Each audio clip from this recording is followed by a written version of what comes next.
Hi friends, ಇವತ್ತು ನೋಡ್ರಿ ನಮ್ಮಪ್ಪ ಹುಳಿ ಒಣಗಿ ಹಾಕತ್ತಿದ್ದ. ಹಂಗೆ ನಾನು ಖಾಲಿ ಕೂತಿದ್ನಿ, ಒಂದಿಟ್ಟು ಹೆಲ್ಪ್ ಮಾಡಿರಾತ ಅಂತ ಹೇಳಿ ಅವ್ರ ಜೊತೆ ಸೇರಿ ಒಣಗಿ ಹಾಕತ್ತಿದ್ನಿ. ನೋಡ್ರಿ, ಒಂದೇ ತಾಸು ಒಳಗೆ ನಮ್ಮ ಮಕ್ಕ ಹೆಂಗೆ ನೋಡಕ್ಕೆ ಬರುವಾದ ಬಿಸಿಲಿಗೆ ಹಂಗಾಗೈತಿ. ಅದು ಅವ್ರ ಪಾಪ ಒಂದು ವರ್ಷ ಪೂರ್ತಿ ಹೊಲದಾಗ ಇರ್ಬೇಕು. ಮಳೆ ಚಳಿ ಗಾಳಿ ಏನೇ ಆದ್ರೂ ಬಿಸಿಲ ಇದ್ರಾಗ ಇರ್ತಾರೆ. ಖರೆ ಅವರು ಬೆಳೆದಂಥ ಬೆಳೆಗನ ಅರ್ಥನೇ ಇಲ್ದಂಗೆ ಆಗೈತಿ.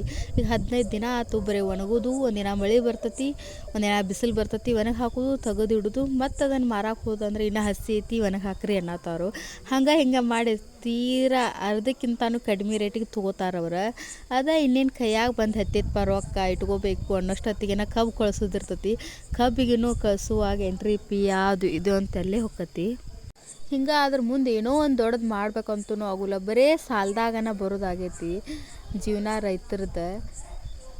ಅದೇ ಈಗ ಟೀಚರ್ಸನ್ನ ತೊಗೋರಿ, ಪೊಲೀಸ್ ತೊಗೋರಿ, ಯಾವುದೋ ಒಂದು ಗೋರ್ಮೆಂಟ್ ಜಾಬ್ ತೊಗೋರಿ, ಅವ್ರಿಗೆ ರಿಟೈರ್ಡ್ ಆಗಂತಲೇ ಒಂದು 50 ಲಕ್ಷ ಇಷ್ಟು ಅಂಥೇಳಿ ರೊಕ್ಕಾರ ಕೊಡ್ತಾರೋ. ಆತ್ಪ ನಂದು 60 ವರ್ಷದ ರಿಟೈರ್ಡ್ ಆಯ್ತು, ಇನ್ನೇನು ನನ್ನ ಜೀವನ ಸೆಟ್ಲ್ ಆಯ್ತು, ಆರಾಮ್ ನಾ ಇರ್ತಾನೆ, ಮನೆ ಕಟ್ತಾನೆ, ಕಾರ್ ತೊಗೋತೀನಿ ಅಂತ ಆರಾಮ್ ಇರ್ತಾರೋ. ಅವ್ರು ಇನ್ನು ಮುಗೀತು ನಾ ದುಡಿದಿಲ್ಲ ಅಂಥೇಳಿ.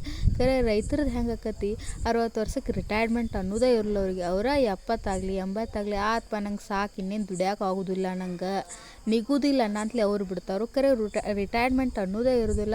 ಅವ್ರು ಬಿಟ್ರೂ ಕೈಯಾಗ ₹1 ಇರೋದಿಲ್ಲ. ಮತ್ತು ಬೇರೆದವ್ರ ಮ್ಯಾಗನೇ ಡಿಪೆಂಡ್ ಆಗಬೇಕು ಅವರು, ಮಗನ ಮೇಲೆ ಮಗಳ ಮೇಲೆ. ನಾನು ಒಂದು ಹೊತ್ತು ಊಟ ಹಾಕಿರುವ ನನ್ನ ಹೊಟ್ಟೆಗೆ ಅಂಥೇಳಿ ಹಂಗೆ ಆಗಿರ್ತೈತೆ ಅವ್ರ ಪರಿಸ್ಥಿತಿ.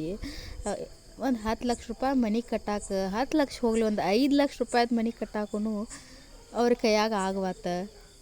ಇಷ್ಟೆಲ್ಲ ದುಡಿದ್ರೂ ಏನು ಉಪಯೋಗ ಅಂಥೇಳಿ ಅನ್ನಿಸ್ಬಿಟ್ಟತ್ತೆ ಅವರಿಗೆ. ಒಂದು 5-6 ಕಾಳು ಕೆಳಗೆ ಬಿದ್ದು ನಮ್ಮಪ್ಪ ಅಯ್ಯೋ ಇವ್ವ ಕಾಳು ಚೆಲ್ಲಿದಿ ಅಂದ. ರಾಶಿ ಗಂಟ್ಲೆ ಬೆಳೆದಂಥ ಬೆಳೆಗೆ ಅರ್ಥನೇ ಇಲ್ದಂಗೆ ಆಗೈತಿ. ಇದನ್ನೆಲ್ಲ ನೆನಪಿಸ್ಕೊಂಡ್ರೆ ಒಂಥರ ಬೇಜಾರಾಗತ್ತತಿ. ಖರೆ ಏನೂ ಮಾಡೋಕ್ಕಾಗೋದಿಲ್ಲ.